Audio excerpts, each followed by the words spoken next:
حضرت اب بات چل رہی ہے تو ہم چاہتے ہیں کہ سب اپنا اپنا حصہ تھوڑا سا جو عقیدت کا ہوتا ہے اس میں. بسم اللہ الرحمن الرحیم نحمدہ ونصلی علی رسول الکریم. آپ نے بالکل درست فرمایا کہ یہ عقیدت کے اظہار کا موقع ہے، اور ابھی مولانا شہریار داؤد صاحب فرما رہے تھے کہ تاریخ کے دو پہلو ہیں، اور ایک مثبت بھی ہے اور ایک یقیناً منفی بھی ہے. اور مثبت اس لیے ہوتا ہے کہ ہم دیکھیں کہ ہمارا ماضی کتنا درخشاں تھا، اور اس سے درخشاں ماضی سے کچھ فیض حاصل کر کے مستقبل کو بھی خوبصورت بنائیں. اور جو تاریخ کے کچھ داغدار پہلو ہوتے ہیں یا کربناک اور تکلیف دہ ابواب ہوتے ہیں، جنہیں پڑھ کر جب کبھی پڑھنے بیٹھو تو آنکھیں اشکبار ہوتی ہیں اور دل غم سے بھر جاتا ہے،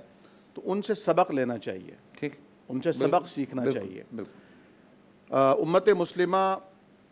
کا اس بات پر اتفاق ہے کہ یہ قرآن کریم فرقان حمید جو 30 پاروں پر 6236 آیات پر 540 رکوعات پر مبنی ہیں، 7 منازل جس کی مقرر کی گئی ہیں، یہ وہی قرآن ہے جو جناب نبی کریم صلی اللہ علیہ وسلم پر نازل ہوا، اور آپ نے اس کی ترتیب توقیفی کروا کر صحابہ کرام کے اور اہل بیت کے سپرد کیا. اسی قرآن میں اللہ رب العالمین نے نبی کریم صلی اللہ علیہ وسلم کی بعثت کا ایک مقصد یزکیہم بیان فرمایا ہے، اور 4 مرتبہ قرآن کریم میں اس بات کو ذکر کیا ہے کہ نبی کریم صلی اللہ علیہ وسلم کا ایک مقصد حیات اور مقصد بعثت یہ تھا کہ آپ اپنے صحابہ میں اہل بیت کا تزکیہ فرمائیں، یعنی ان کے دل سے ہر قسم کے دنیاوی مفاد کو، منفعت کو، اس میں اقتدار کی جو جنگ ہے وہ بھی شامل ہے، ان سب سے آپ ان کے دلوں کو پاک کر دیں. اور حضرات صحابہ کرام نے کشور کشائی جو فرمائی وہ کسی سلطنت کے حصول کے لیے یا کسی مال و زر کے فائدے کے لیے نہیں فرمائی، بلکہ نبی کریم صلی اللہ علیہ وسلم کا وہ دور جب جناب ابو طالب نے آپ کو بلا کر کہا تھا کہ میرے بھتیجے اب قریش کا اور قبائل عرب کے جو مطالبات ہیں اور جو دباؤ ہے اور پریشر ہے وہ بہت بڑھ گیا ہے، اور انہوں نے آ کر یہ پیشکش کی ہے کہ اگر آپ حسین سے حسین عورت سے نکاح کرنا چاہتے ہیں تو بتائیے، اگر آپ حکمرانی چاہتے ہیں، سرداری چاہتے ہیں تو بتائیے، اور اگر آپ مال و دولت چاہتے ہیں تو وہ بتائیے، ہم آپ کے قدموں میں لا کے ڈھیر کر دیں گے. حضور نے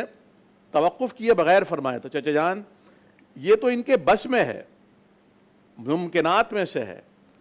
وہ جو ان کے بس میں نہیں، اگر یہ ایک ہاتھ میں چاند لا کے رکھیں اور دوسرے میں سورج لا کے رکھیں تو بھی میں محمد اس کاز اور کام سے بعد نہیں آؤں گا جو اللہ نے مجھے دے کر بھیجا ہے.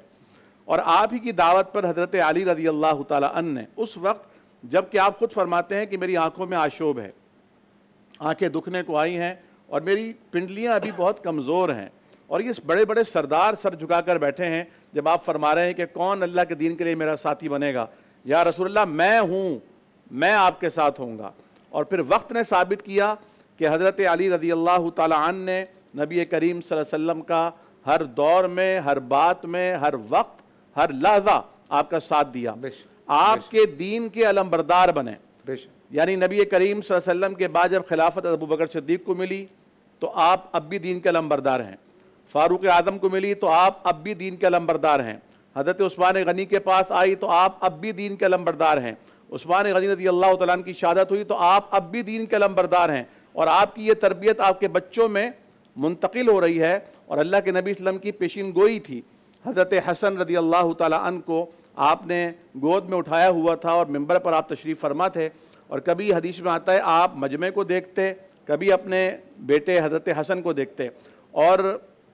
امام جوزی نے، امام ابن عساکر نے اور دیگر محدثین نے یہ لکھا ہے کہ نبی کریم صلی اللہ علیہ وسلم کے بیٹے ابراہیم کو جو اللہ نے لے لیا تھا تو آپ بہت اداس تھے اور بہت رو رہے تھے، تو آپ سے کہا گیا کہ یا رسول اللہ آپ دعا کیوں نہیں کرتے کہ اللہ اس کی جان بچا لے؟ آپ کی دعا، آپ مستجاب الدعوات ہیں، آپ دعا فرمائیں گے کہ اللہ اس کی جان بخشی فرما، اسے زندگی عطا فرما، تو اللہ آپ کی دعا قبول فرمائے گا. تو آپ نے فرمایا کہ اللہ تعالیٰ نے ہر نبی کی ایک دعا قبول کرنا لازم ٹھہرایا ہے، اور ہر نبی نے ایک دعا مانگی ہے جو اللہ نے لازماً قبول کی ہے. مجھے بھی یہ اختیار حاصل ہے، لیکن میں نے اپنی امت کے لیے اس دعا کو قیامت تک کے لیے موقوف کر دیا ہے کہ میں اپنی امت کے لیے اس وقت دعا مانگوں گا جب میری دعائے رحمت کے علاوہ ان کے لیے کوئی آسرا اور کوئی سہارا اور کوئی آس موجود نہیں ہوگی. چنانچہ نبی کریم صلی اللہ علیہ وسلم حضرت حسن کو دیکھ کر فرماتے ہیں ان ابنی ھذا یہ میرا بیٹا سیدہ سردار ہوگا ولعل اللہ ان یجعلہ بہ اور اللہ اس بیٹے کے ذریعے انشاءاللہ اللہ آپ کی پیشن گوئی ہے اس بیٹے کے ذریعے اللہ مومنوں کے فئتین العظیمتین من المؤمنین مومنوں کے دو بڑے گروہوں میں اتحاد کرائے گا. ہاں یہ حضرت حسن رضی اللہ تعالیٰ عنہ کو وہ پیشن گوئی جو بچپن میں ملی ہے اور پھر اللہ تعالیٰ نے اسے پورا بھی فرمایا. سبحان اللہ سبحان اللہ.